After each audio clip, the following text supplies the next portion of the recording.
Kenyataan yang menggemparkan oleh Perdana Menteri Malaysia, Dato Seri Ismail, mengejutkan dunia. Beliau mengarahkan agar semua binaan yang telah didirikan dimusnahkan serta-merta.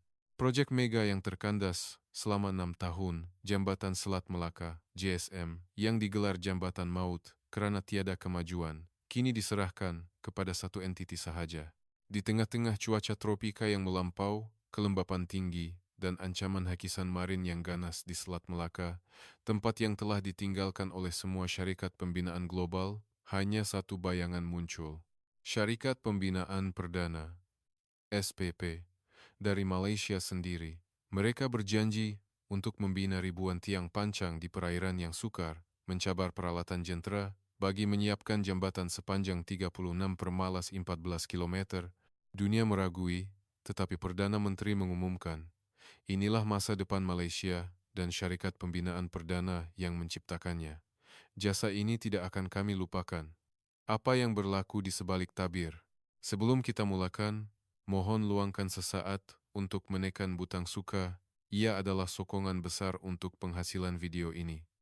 Baiklah, mari kita mulakan. Saya, Dr.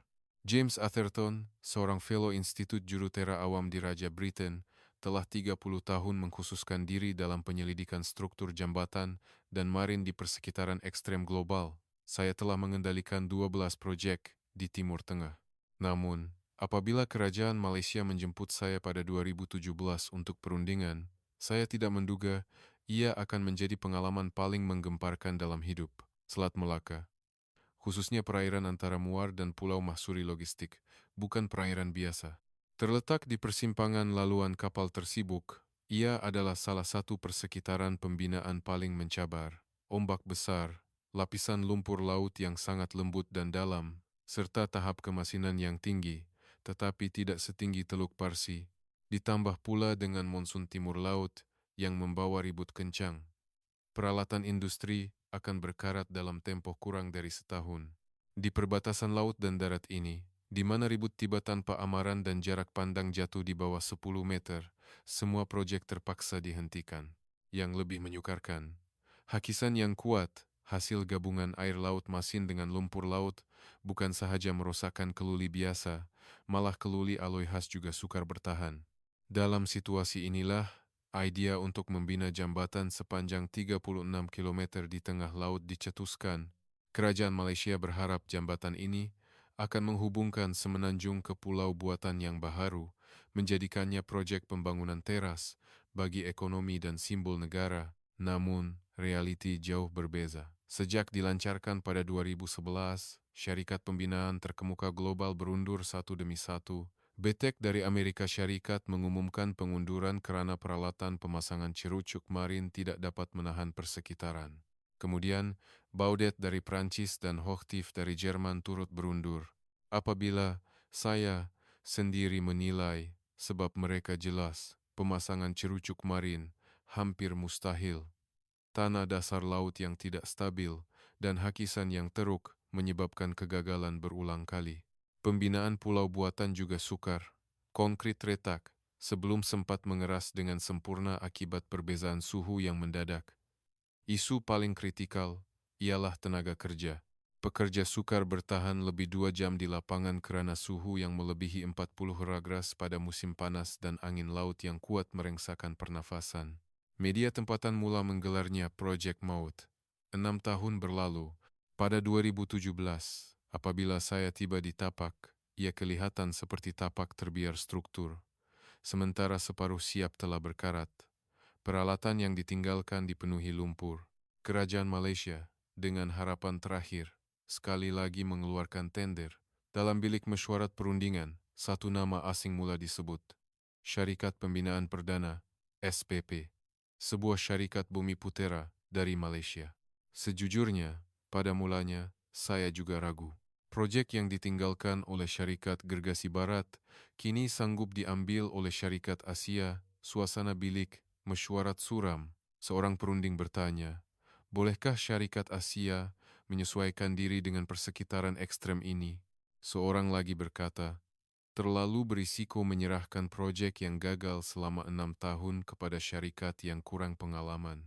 Tetapi Menteri Kerja Raya berpendapat lain, SPP telah berjaya menyelesaikan beberapa proyek di Asia Tenggara yang mencabar.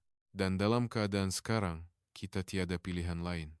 Beliau betul, kerana tiada alternatif lain. Saya meneliti cadangan SPP. Pendekatan mereka berbeza.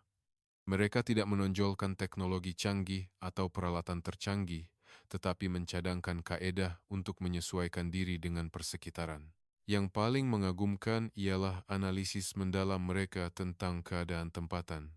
Strategi menghadapi suhu 40 derajat, teknologi anti-hakisan, dan pengurusan pembinaan semasa ribut semuanya spesifik dan praktikal. Paling penting, mereka menyatakan dengan jelas keazaman untuk tidak berputus asa. Syarikat lain melihatnya sebagai mustahil. Mereka melihatnya sebagai sukar, tetapi boleh dilaksanakan. Saya tertanya-tanya, dari mana datangnya keyakinan ini?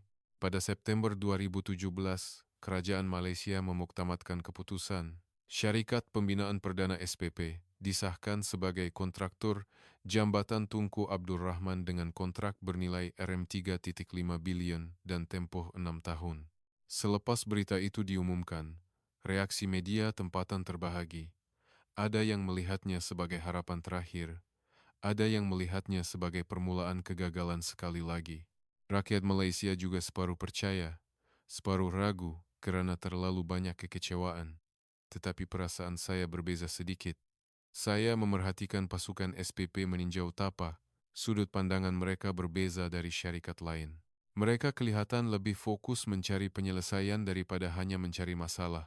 Saya terkejut apabila pengurus tapak mereka secara langsung menyentuh dan merasa air laut saya tidak pernah melihat pendekatan sedetail itu.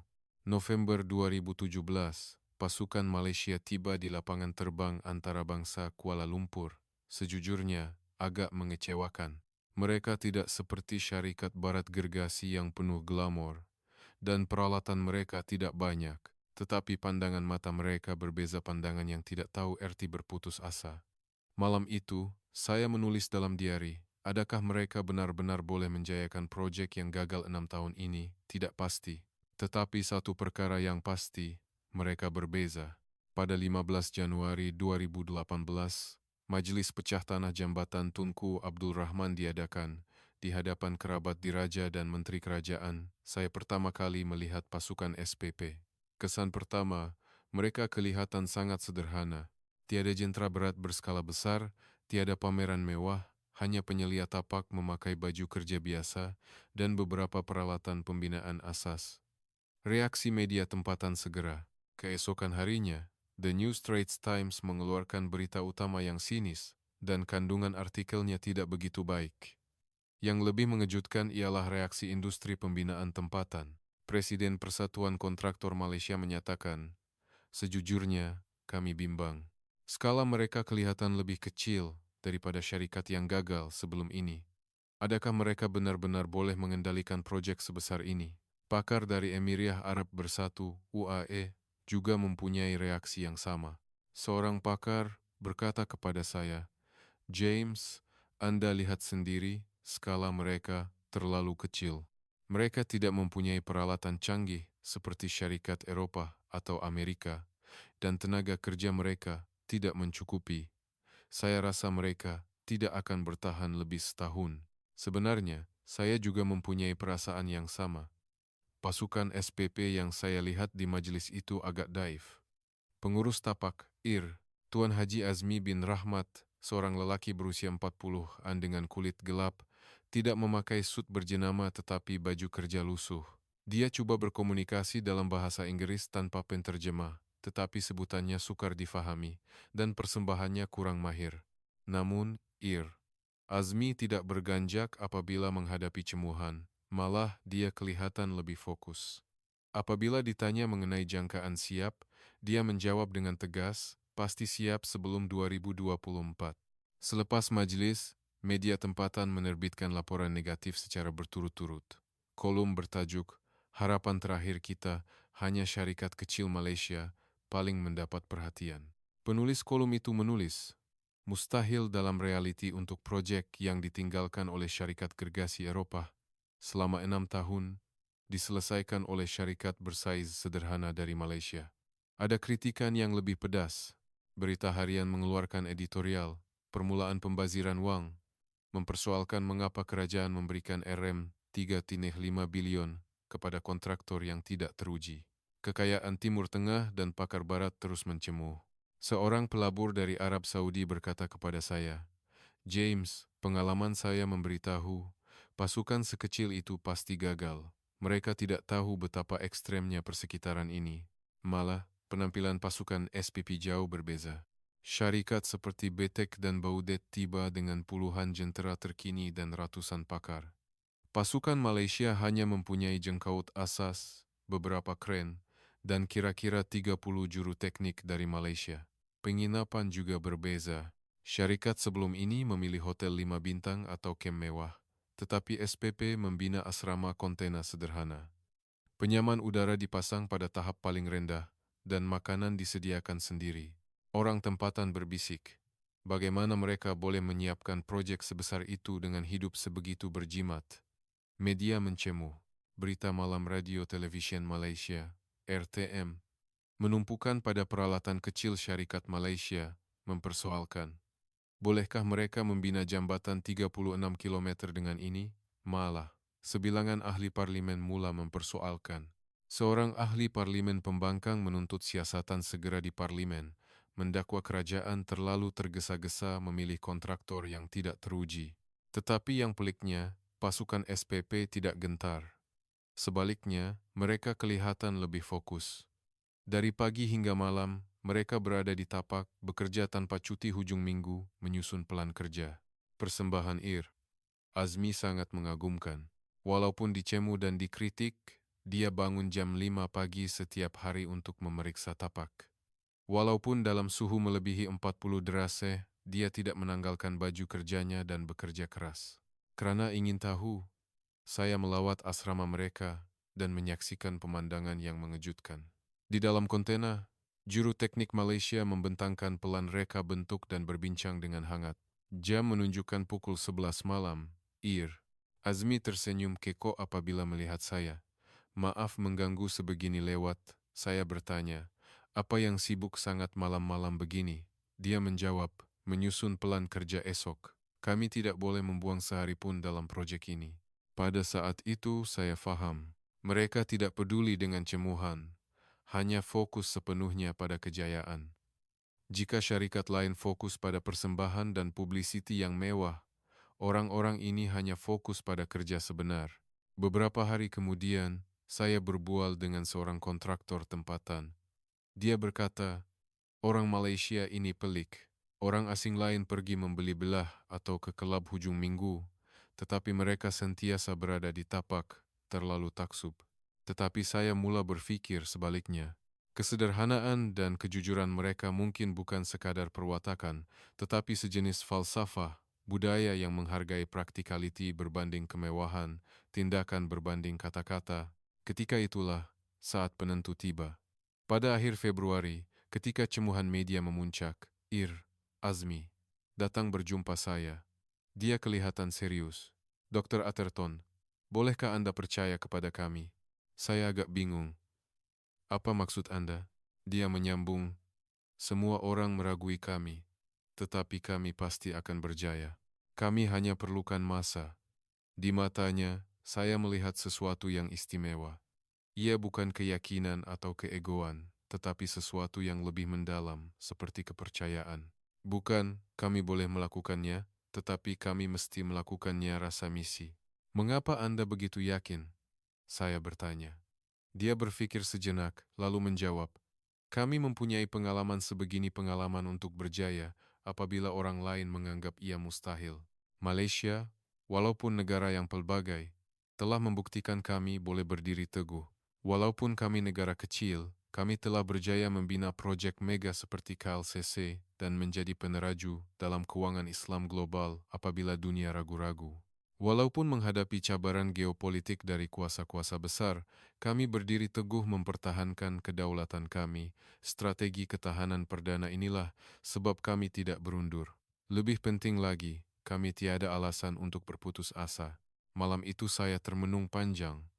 Bolehkah mereka benar-benar melakukannya? Bolehkah mereka membalikkan semua jangkaan dan mencipta keajaiban? Walaupun saya masih tidak yakin, satu perkara jelas. Mereka berbeza dari syarikat lain. Pasukan yang pendiam itu, yang tidak tunduk di bawah cemuhan dan keraguan, mungkin benar-benar boleh menukar yang mustahil menjadi mungkin. Saya mula berpikir begitu. Mulai Mach 2018, neraka sebenar bermula.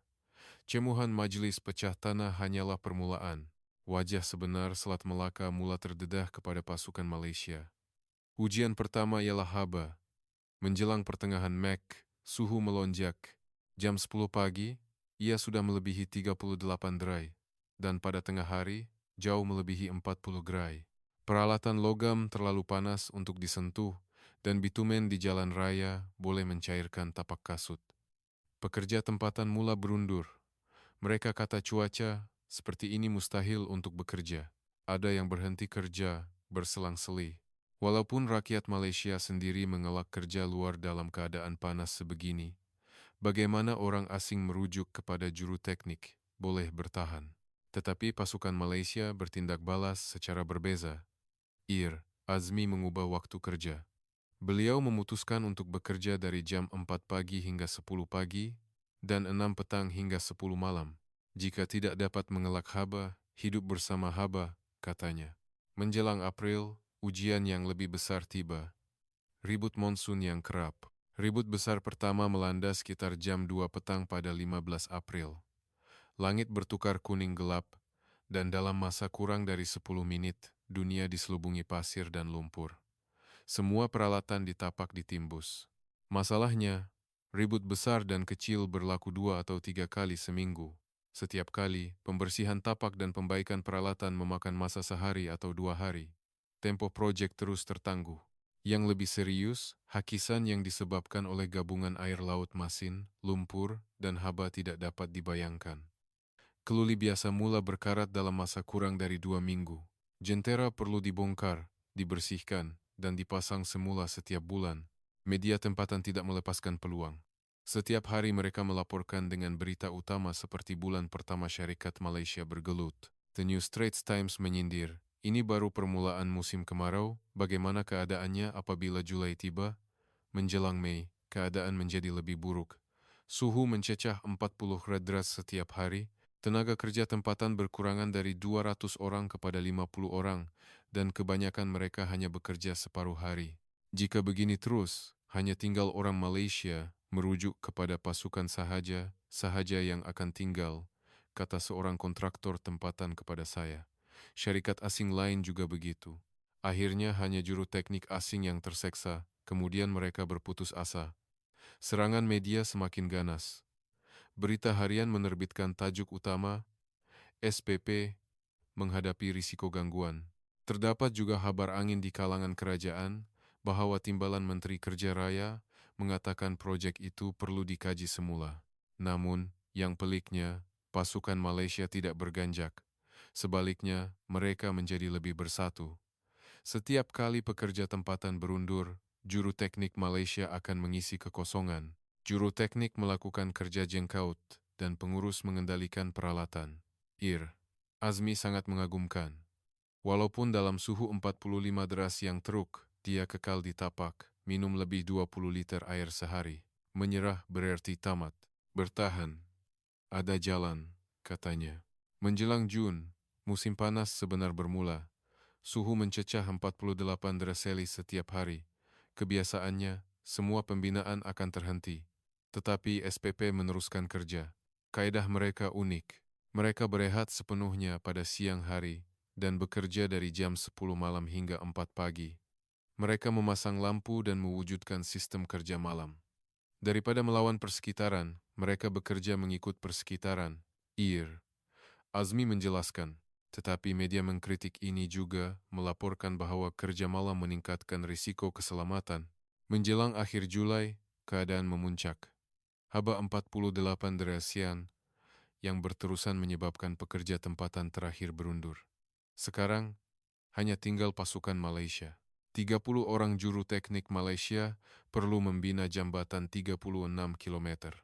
Media melaporkan setiap hari mengenai pasukan Malaysia yang terasing. Kerajaan malah memberi amaran bahwa mereka mungkin mengarahkan pemberhentian kerja atas sebab keselamatan. Malam itu, saya pergi ke asrama pasukan Malaysia.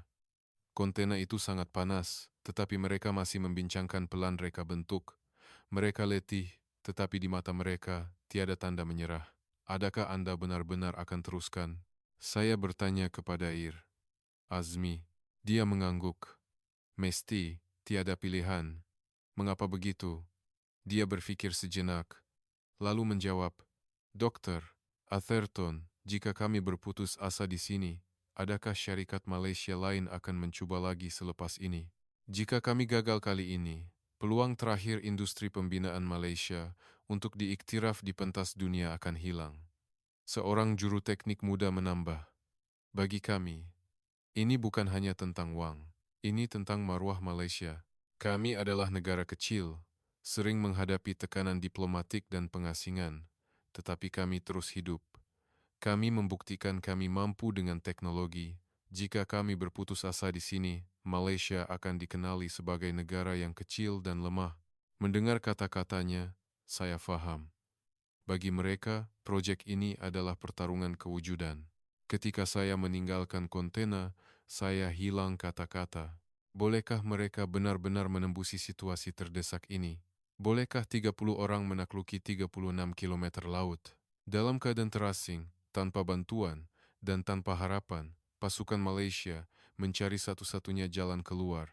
Pada Agustus 2018, ketika segala-galanya kelihatan suram, pasukan Malaysia memulakan perubahan yang mengejutkan. Dalam keterasingan, mereka mencoba kaedah yang sama sekali baharu. Azmi menjemput saya ke tapak. Dokter, Atherton, kami ingin mencoba kaedah berbeza. Sudikah Anda beri pandangan? Ada rasa mendesak dan harapan baharu. Pemandangan di tapak mengejutkan saya. Cerucuk yang digunakan sedang dibongkar. Struktur yang dipasang berbulan-bulan lalu sedang dirobohkan semula. Mengapa merobohkan yang sudah dipasang? Saya bertanya.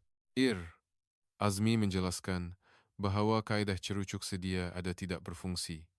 Cerucuk tidak boleh dipasang dengan stabil kerana tanah liat dasar laut yang terlalu lembut. Pemeriksaan mendapati bahwa cerucuk yang dipasang oleh Betek dan Baudet sebelum ini berada dalam keadaan yang membimbangkan. Permukaan cerucuk rosak teruk akibat kemasinan air laut yang tinggi dan zarah lumpur. Jadi, bagaimana sekarang? Apa yang Anda akan lakukan? Saya ingin tahu. Azmi membentangkan pelan. Kami memutuskan untuk meninggalkan kaedah cerucuk sepenuhnya. Kami akan memasang alas konkrit khas terus di dasar laut. Saya ragu-ragu. Kaedah alas konkrit telah dicuba dan diketepikan oleh jurutera barat. Syarikat besar Amerika dan Eropah mengatakan kaedah ini tidak efisien dan lambat.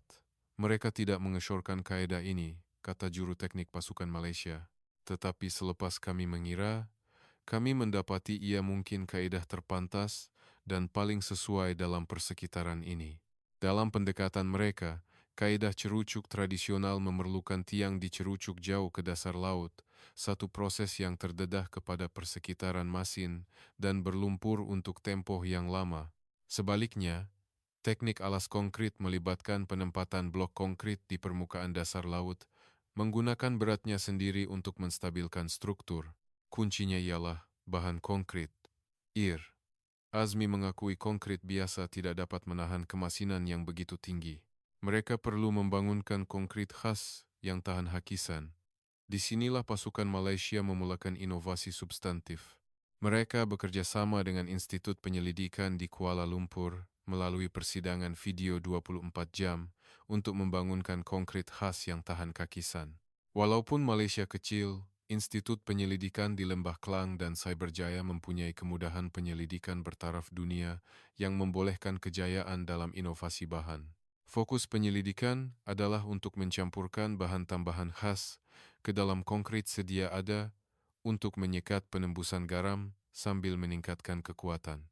Blok konkrit percubaan pertama dibina pada akhir Ogos, berukuran 2 meter persegi. Ia direndam dalam air laut dan statusnya dipantau setiap hari.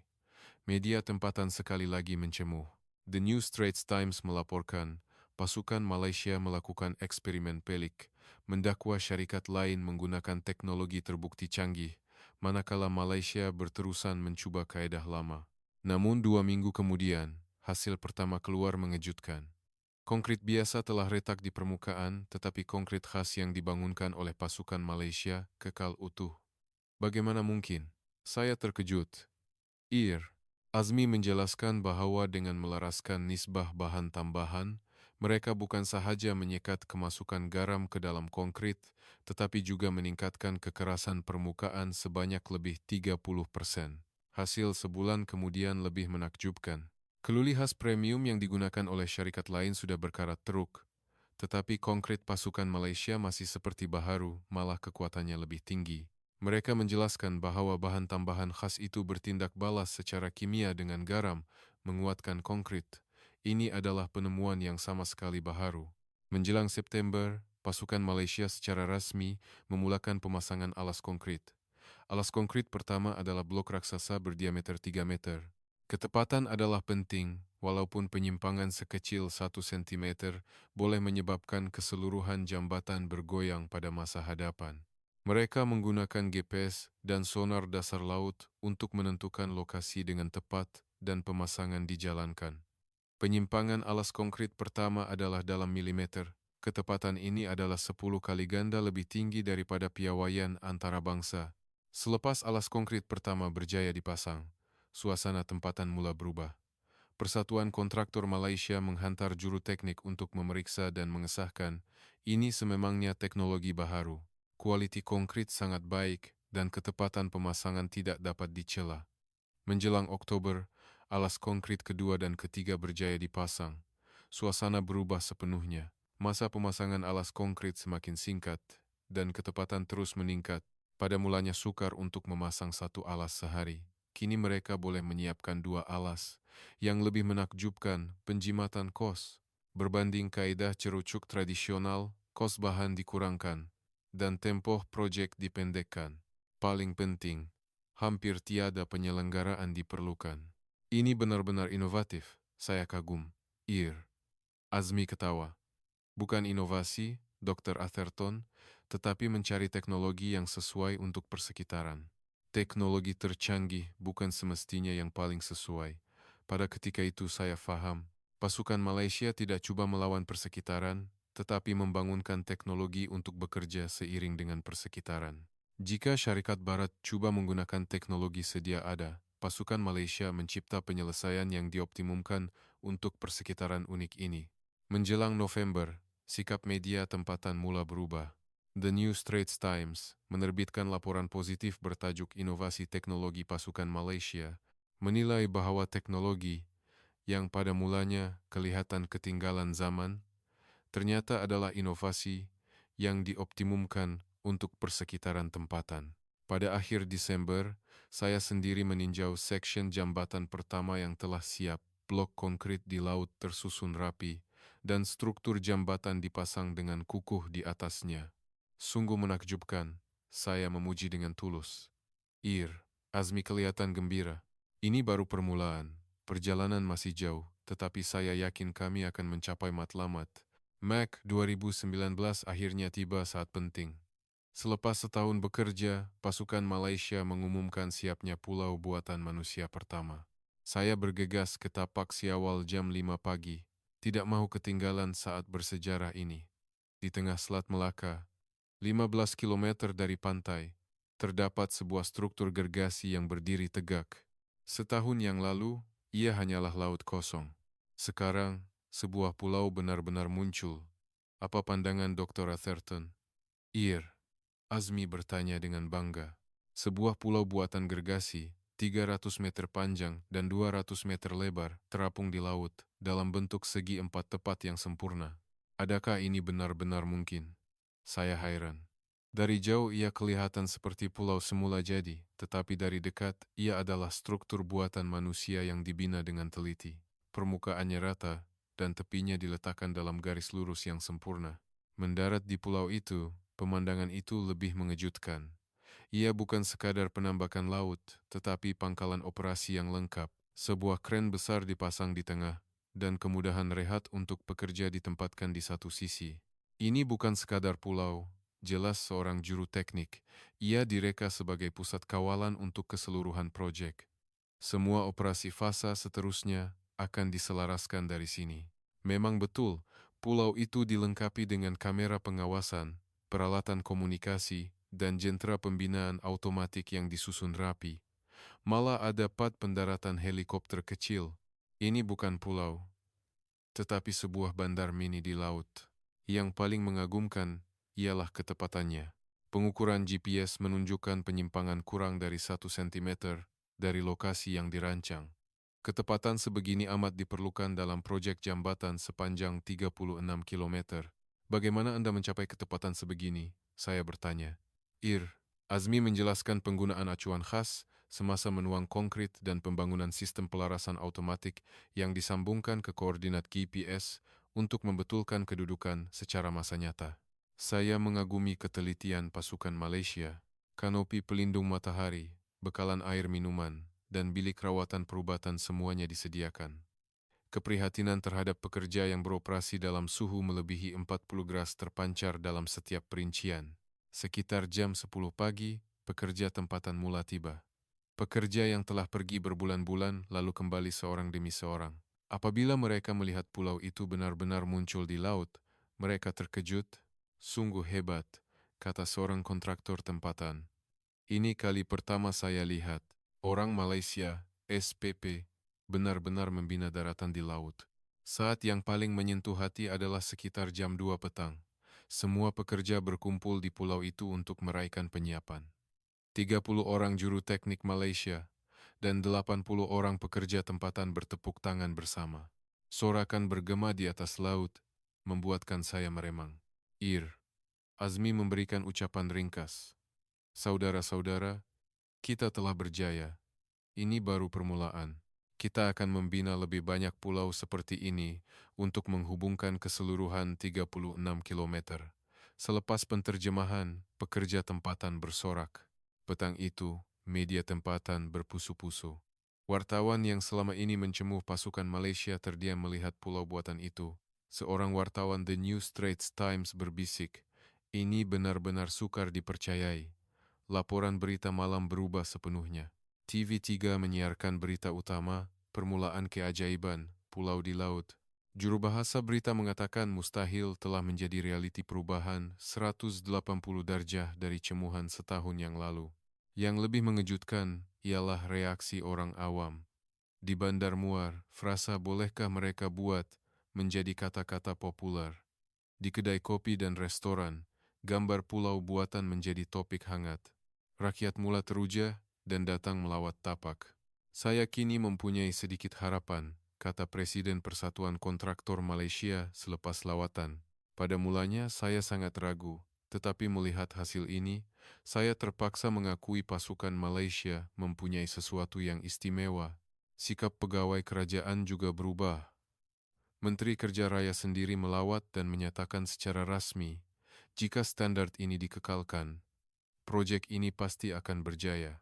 Ini berbeza sama sekali dari sikap beberapa bulan lalu ketika mereka membincangkan penamatan proyek, tetapi perubahan terbesar berlaku pada pasukan Malaysia sendiri. Mereka yang lama dicemuh dan diragui, mula menunjukkan keyakinan. Kami kini yakin kami boleh melakukannya, kata Ketua Pasukan Teknikal, Azmi juga berubah. Dr. Atherton, sekarang barulah permulaan sebenar. Dengan kejayaan pulau pertama, pulau seterusnya akan dibina lebih cepat, katanya dengan senyuman buat kali pertama. Memang, kemajuan teknikal yang signifikan telah dicapai. Dengan pengalaman membina pulau pertama, kecekapan operasi telah meningkat, nisbah konkret telah dioptimumkan, dan peralatan pemasangan telah diubah sesuai. Apa yang mengambil masa sebulan pada mulanya, kini boleh diselesaikan dalam 2 minggu, jelas juru teknik. Semua prosedur telah disistemkan dengan pengumpulan pengalaman. Beberapa hari kemudian, saya bermalam di pulau itu. Pulau buatan pada waktu malam lebih menakjubkan. Pulau yang diterangi lampu terapung di laut, kelihatan seperti adegan dari film fiction science. Hanya kegelapan di sekeliling, dan di tengah-tengahnya sebuah pulau yang bersinar. Sungguh ajaib, bukan, kata juru teknik. Setahun yang lalu, ini hanyalah laut. Pada saat itu, saya sadar. Ini bukan sekadar kejuruteraan. Mereka benar-benar menukar yang mustahil menjadi mungkin, membina sebuah bandar di laut. Keesokan paginya, saya melihat matahari terbit dari pulau itu. Matahari terbit dari kaki langit, mewarnai seluruh laut dengan keemasan. Azmi bertanya, "Apa pandangan Doktor Atherton?"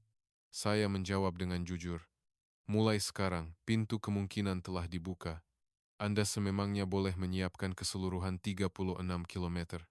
Dia tersenyum lebar. "Terima kasih." Kata-kata itu adalah dorongan terbesar bagi kami. Penyiapan pulau buatan pertama bukan sekadar kemajuan dalam proyek. Ia adalah bukti bahwa impian yang mustahil boleh menjadi kenyataan. Pulau kecil yang terapung di laut itu adalah langkah pertama kepada impian besar 36 kilometer. Walaupun saya tidak tahu pada masa itu, sekarang, saat itu adalah titik perubahan sebenar.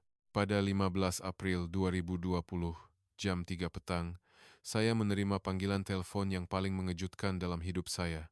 Suara Azmi penuh dengan keputusasaan.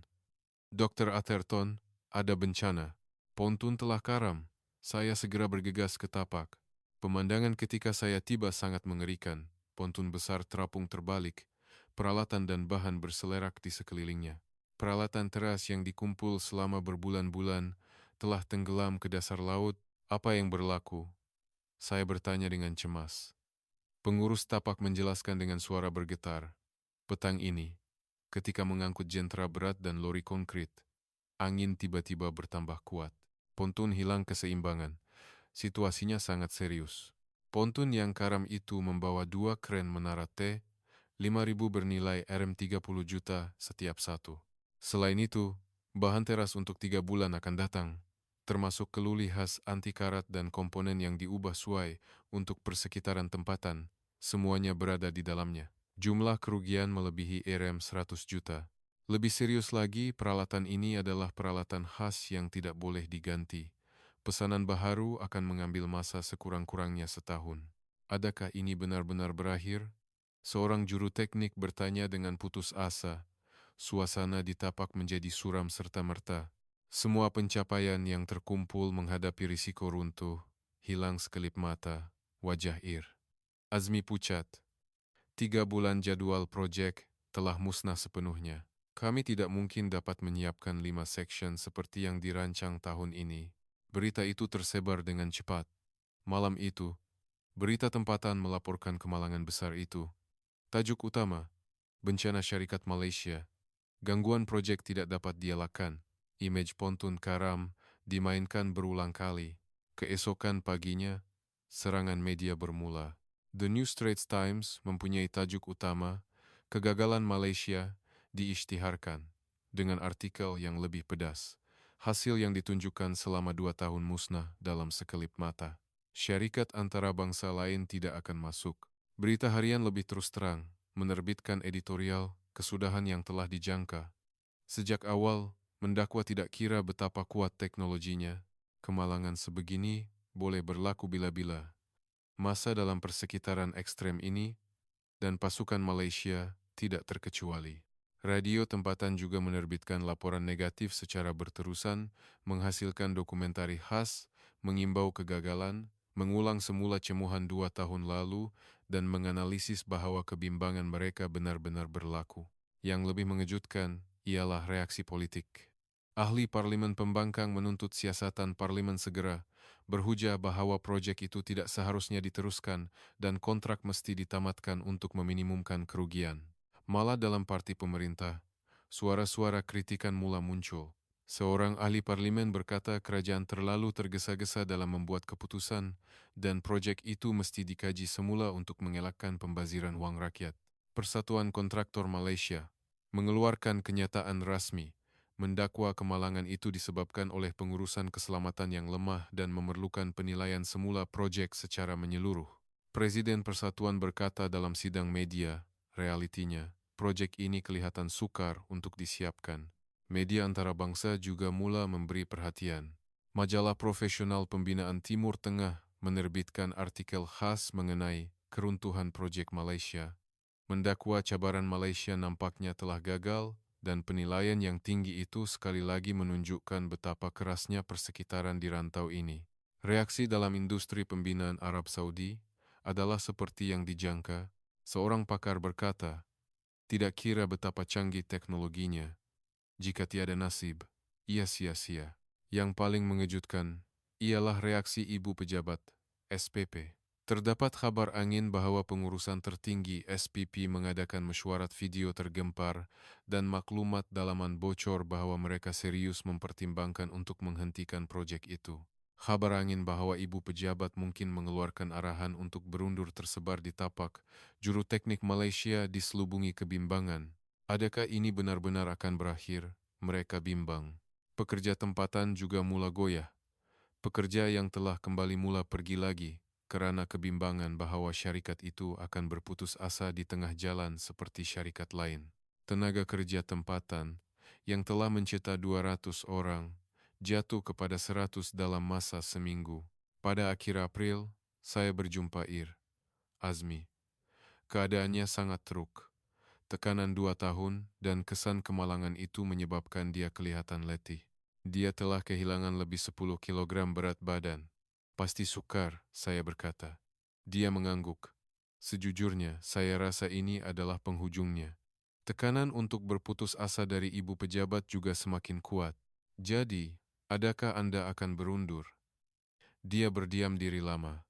Kemudian, dengan suara yang tenang, dia berkata, "Dr. Atherton, saya telah menulis surat peletakan jawatan. Saya sedia menanggung semua tanggung jawab. Surat peletakan jawatan, tetapi ini bukan masalah pribadi saya. Jika kami berputus asa di sini, jambatan ini akan benar-benar berakhir. Ia tidak akan disiapkan," katanya dengan rasa mendesak. "Tiada syarikat lain yang akan mencabar lagi. Jika kami gagal, tiada sesiapa pun yang akan mengambil alih proyek ini." Kata-katanya mengejutkan saya. Ini bukan sekadar kegagalan proyek syarikat, tetapi saat di mana impian untuk menghubungkan 36 kilometer laut musnah. Jadi, apa yang perlu dilakukan? Saya bertanya. Azmi berkata dengan ekspresi tegas. "Saya akan bertahan sehingga akhir. Walaupun peralatan hilang, bahan berkurangan, dan kami tinggal bersendirian walaupun dengan tangan kosong, kami akan terus membina." Pada saat itu, saya sekali lagi merasakan keunikan orang Malaysia. Walaupun segala-galanya runtuh, keazaman untuk tidak berputus asa adalah senjata sebenar mereka, tetapi realiti masih suram. Peralatan hilang, bahan berkurangan, tenaga kerja berkurangan, tekanan media dan politik meningkat, dan sokongan ibu pejabat tidak jelas.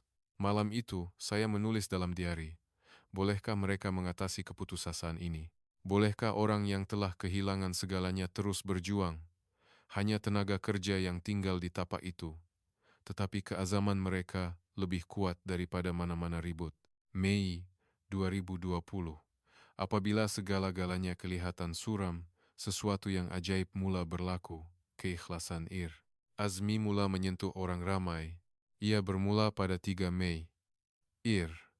Azmi memanggil semua pekerja tempatan, termasuk yang telah pergi sebelum ini. Saya juga hadir.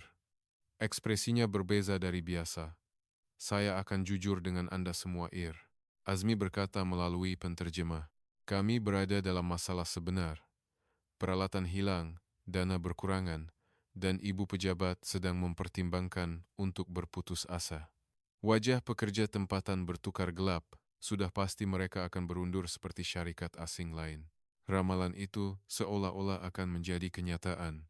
Tetapi kata-kata Azmi yang seterusnya mengejutkan semua orang. "Tetapi kami tidak akan berputus asa. Walaupun Anda semua tidak membantu, kami, juru teknik Malaysia, akan bertahan sehingga akhir." Suaranya menggabungkan rasa mendesak dengan keazaman yang kuat.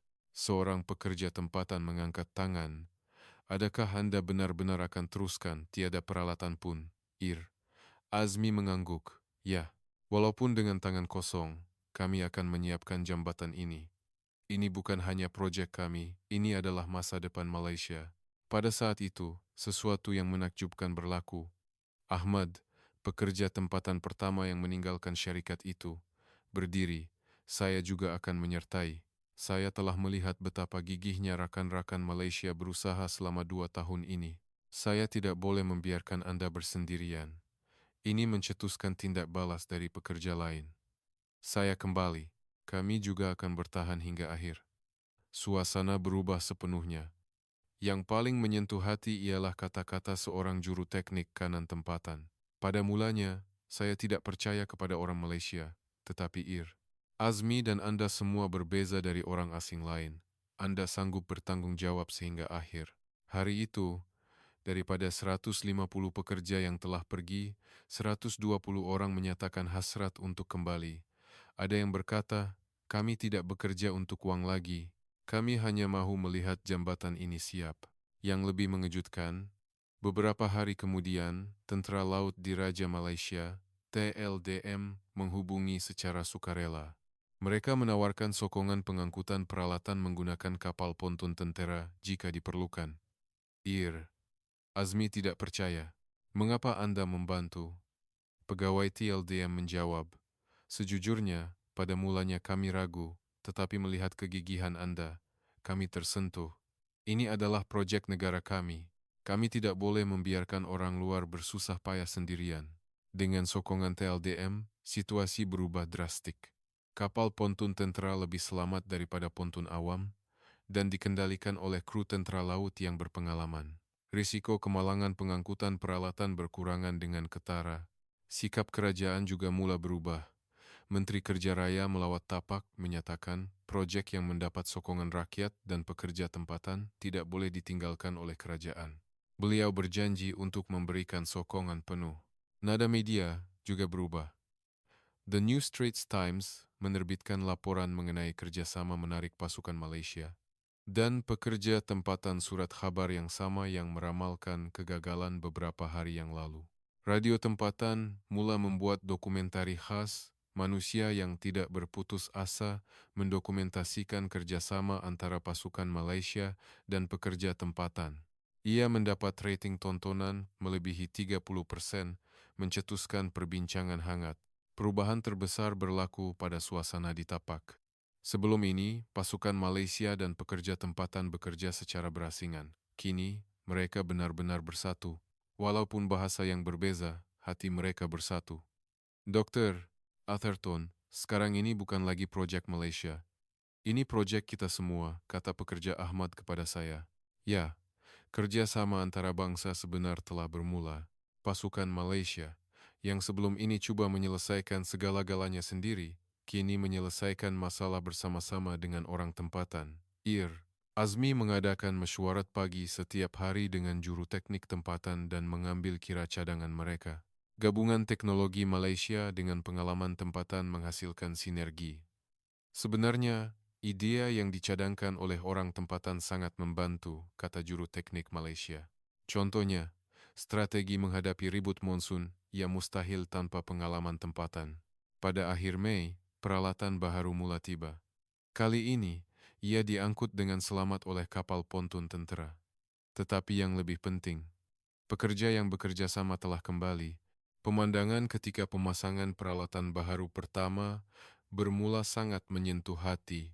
30 juru teknik Malaysia dan 120 pekerja tempatan bergerak seperti satu badan. Tiada arahan diperlukan, mereka tahu apa yang perlu dilakukan. Yang paling menakjubkan ialah kecekapan kerja lebih 2 kali ganda lebih cepat daripada sebelum ini. Sinergi yang dicipta oleh kekuatan teknologi Malaysia dan pengalaman tempatan telah berfungsi. Ya, memang begitu. Melalui kemalangan itu, pasukan kami menjadi lebih kukuh. Azmi berkata dengan wajah yang puas. Pada awal Jun, pembinaan pulau buatan kedua bermula. Kali ini, ia berbeza dari kali pertama. Setiap ahli tahu peranan mereka, dan kerjasama berjalan lancar. Seorang juru teknik tempatan berkata, dulu saya rasa kami bergantung pada teknologi Malaysia. Sekarang, kami menciptanya bersama-sama. Melihat adegan ini, saya sadar laut bukan lagi musuh. Gabungan pasukan Malaysia dan tempatan telah memperoleh kuasa sebenar untuk menakluki laut. Suatu malam, perayaan diadakan secara spontan di tapak. Tiada sebab istimewa, hanya karena ia menyeronokkan untuk bekerja bersama. Rakan-rakan Malaysia menyediakan nasi lemak, satai, dan kuih-muih tempatan yang dibawa dari rumah. Pekerja tempatan memainkan musik tradisional. Pekerja Ahmad berkata pada ketika itu, "Kami kini seperti keluarga. Jambatan ini adalah jambatan yang kami bina bersama." Tepukan bergema di atas laut. Azmi berbisik kepada saya, "Dr. Atherton, kini saya faham. Teknologi sahaja tidak mencukupi. Hanya apabila hati bersatu, keajaiban sebenar boleh dicipta." Saya mengangguk. Ya, ia bukan lagi proyek Malaysia. Laut juga bukan lagi musuh. Kini, ia menjadi jambatan hati, dibina dengan kepercayaan dan keringat. Malam itu, saya yakin mereka akan menakluki 36 kilometer laut karena mereka mempunyai senjata yang lebih kuat daripada teknologi, keazaman bersatu hati. 10 Desember 2000, saya mengalami saat paling menyentuh hati dalam hidup saya. Pada hari ini, Majelis Peresmian Jambatan Tunku Abdul Rahman telah diadakan. Saya berdiri di titik permulaan jambatan pada jam 5 pagi. Pemandangan di hadapan saya sukar dipercayai. Lautan kosong 5 tahun yang lalu, kini terdapat sebuah bandar raya gergasi yang berdiri tegak. Jambatan sepanjang 36-14 kilometer yang merentangi laut telah siap sepenuhnya. Melihat jambatan yang memanjang ke kaki langit, saya meremang. Ribuan tiang pancang berdiri tegak di laut. Jalan 6 lorong lurus terbentang. Di tengahnya terdapat pulau buatan yang berkilauan seperti permata stesen rehat dan menara pandangan. "Apa pandangan dokter?" Atherton, Azmi datang dan bertanya. 5 tahun telah mengubahnya sepenuhnya. Keterdesakan awalnya hilang. Kini dia seorang pembina veteran yang penuh keyakinan. Sungguh menakjubkan, saya memuji dengan tulus. Adakah ini benar-benar boleh direalisasikan? Jambatan yang telah siap bukan sekadar jambatan, tetapi sebuah bandar lengkap yang dibina di atas laut. Pulau buatan di lokasi utama mempunyai stesen minyak, kedai serbaneka, restoran, malah pusat rawatan perubatan kecemasan dan pangkalan menyelamat marin. Jam 9 pagi, majelis peresmian bermula secara rasmi. Kerabat diraja, menteri kerajaan, dan duta dari pelbagai negara hadir. Berbeza dengan majelis pecah tanah yang daif 5 tahun lalu, ini adalah saat bersejarah yang menjadi tumpuan global. Pertama, Azmi melaporkan proses proyek. Bermula pada Januari 2018, proyek disiapkan dalam 11 bulan, sebulan lebih awal dari jadwal asal. Para hadirin bertepuk tangan. Kemudian, statistik yang menakjubkan diumumkan. 2 juta tan konkrit digunakan, 247 tiang pancang didirikan, 30.000 pekerja dari 15 negara terlibat, termasuk 800 juru teknik Malaysia. Jumlah kos RM3,5 bilion, 10% penjimatan dari bajet asal, tetapi yang lebih menakjubkan daripada nombor ialah pencapaian teknikal. Konkrit anti garam yang dibangunkan oleh pasukan Malaysia telah menjadi piawaian antarabangsa dan banyak negara telah berunding untuk menggunakan pakai teknologi itu dalam proyek marin mereka. Jam 11 pagi, Perdana Menteri Dato Seri Ismail akhirnya naik ke pentas. Ucapan beliau sangat menyentuh. "Hari ini, kita bukan sekadar merasmikan jambatan," kata Perdana Menteri, "kita menyaksikan kuasa yang menukar yang mustahil menjadi mungkin. Jambatan ini mewakili masa depan kita dan syarikat pembinaan perdana dari Malaysia yang menciptakannya. Kepada SPP dan lebih 30.000 pekerja, terima kasih yang tidak terhingga." Para hadirin berdiri dan bertepuk tangan. Saya tidak sedar air mata saya mengalir. Pasukan Malaysia yang dicemu 5 tahun lalu, kini menjadi rekan kongsi yang memikul masa depan sebuah negara. Apa yang Anda tunjukkan bukan hanya kehebatan teknologi, tetapi juga keazaman untuk tidak berputus asa dan semangat kerjasama untuk mencapai impian bersama, sambung Perdana Menteri. Kemudian, perjalanan demonstrasi diadakan. Perdana Menteri, pegawai kerajaan, dan wakil pembinaan menaiki kereta pertama bersama-sama. Saya juga berpeluang menyertai detik mulia ini. Perasaan ketika kereta meluncur di atas jambatan sukar digambarkan. Pemandangan laut di kedua-dua belah mengagumkan, dan pulau buatan di kejauhan kelihatan seperti fata morgana. Sepanjang 36 kilometer perjalanan, semua orang senyap melihat keluar tingkap. Kami berhenti sebentar di stesen rehat besar di tengah. Ia kelihatan seperti bandar kecil di laut. Pusat membeli belah, restoran, menara pandangan semuanya ada. Malah ada hotel kecil. Ini bukan jambatan, ini bandar. Seorang peserta berkata dengan kagum. Pemandangan dari menara pandangan stesen rehat sangat menakjubkan. Laut di sekeliling, pulau-pulau buatan di atasnya, dan jambatan yang memanjang tanpa henti semuanya dicipta oleh tangan manusia, sungguh sukar dipercayai. Jam 3 petang, kami akhirnya tiba di titik akhir, menamatkan perjalanan 36 kilometer yang menghubungkan pulau buatan dengan daratan. Perjalanan mengambil masa hanya 40 menit, berbanding 2 jam perjalanan feri sebelum ini. Malam itu, jamuan besar diadakan. Duta dari pelbagai negara dan tokoh industri pembinaan hadir untuk meraihkan pencapaian pasukan Malaysia. Yang paling mengagumkan ialah pekerja tempatan turut hadir, mencerminkan hasil kerjasama yang sebenar. Reaksi ramai orang di jamuan itu menakjubkan. Duta Jerman berkata, "Sungguh menakjubkan proyek yang ditinggalkan oleh syarikat Jerman telah disiapkan oleh Malaysia." Wakil syarikat pembinaan Perancis mengakui, "Kami terpaksa mengakui kehebatan teknologi Malaysia. Yang lebih mengejutkan, cadangan proyek baharu mula muncul. Arab Saudi menjemput mereka untuk membina Jambatan Laut Merah. UAE mencadangkan proyek pulau buatan. Teknologi Malaysia kini merebak ke seluruh Timur Tengah." Tokoh industri pembinaan tempatan berkata, "Sebelum ini kami dianggap sebagai pengikut syarikat barat. Kini, teknologi bebas kami telah diiktiraf." Selepas jamuan, saya dan Azmi kembali ke jambatan. Jambatan pada waktu malam lebih ajaib. 36 kilometer jambatan yang dihiasi lampu LED bersinar di laut, seperti galaksi yang jatuh ke laut. Pernahkah Anda bayangkan pemandangan seperti ini 5 tahun yang lalu? Saya bertanya. Azmi ketawa. "Sejujurnya, pada mulanya separuh percaya, separuh ragu. Tetapi saya faham, jika Anda tidak berputus asa, keajaiban boleh dicipta." Apakah saat yang paling sukar? Ketika pontun karam. Saya benar-benar pikir semuanya sudah berakhir, tetapi pada saat itu, saya sadar kami tidak berjuang sendirian. Ya, memang begitu. Jambatan ini tidak dibina hanya oleh Malaysia. Ia adalah hasil gabungan teknologi Malaysia, pengalaman tempatan, dan keazaman yang tidak pernah goyah. Keesokan paginya, jambatan dibuka kepada orang awam.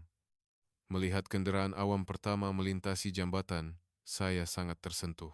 Kini, jambatan ini akan menjadi sebahagian daripada kehidupan seharian rakyat Malaysia. Bandar Muar dipenuhi dengan suasana perayaan, keyakinan bahwa kami juga boleh melakukannya merebak ke seluruh negara. Seorang penduduk berkata kepada saya, "Melihat jambatan ini, anak-anak kami juga akan berani bermimpi besar." Malam sebelum pulang, saya berjalan di atas jambatan untuk kali terakhir. Walaupun tidak dapat berjalan sejauh 36 kilometer, saya berjalan beberapa kilometer sebagai simbolik. Berjalan di atas laut adalah pengalaman yang luar biasa. Pada masa itu, saya menyadari jambatan ini bukan sekadar jambatan. Ia adalah jambatan yang menghubungkan harapan negara, simbol keazaman manusia untuk menukar yang mustahil menjadi mungkin. Yang paling penting, karya ini menunjukkan wajah sebenar pembinaan Malaysia.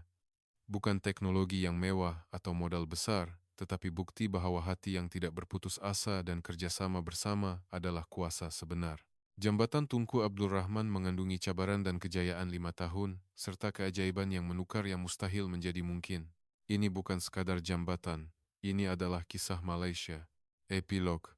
Di lautan yang seperti neraka, di mana suhu mencecah 40 derajat Celcius dan ribut monsun sentiasa mengancam, sebuah proyek yang ditinggalkan oleh dunia telah diselesaikan oleh Malaysia. Jambatan gergasi sepanjang 36 kilometer kini berdiri sebagai simbol baharu Malaysia.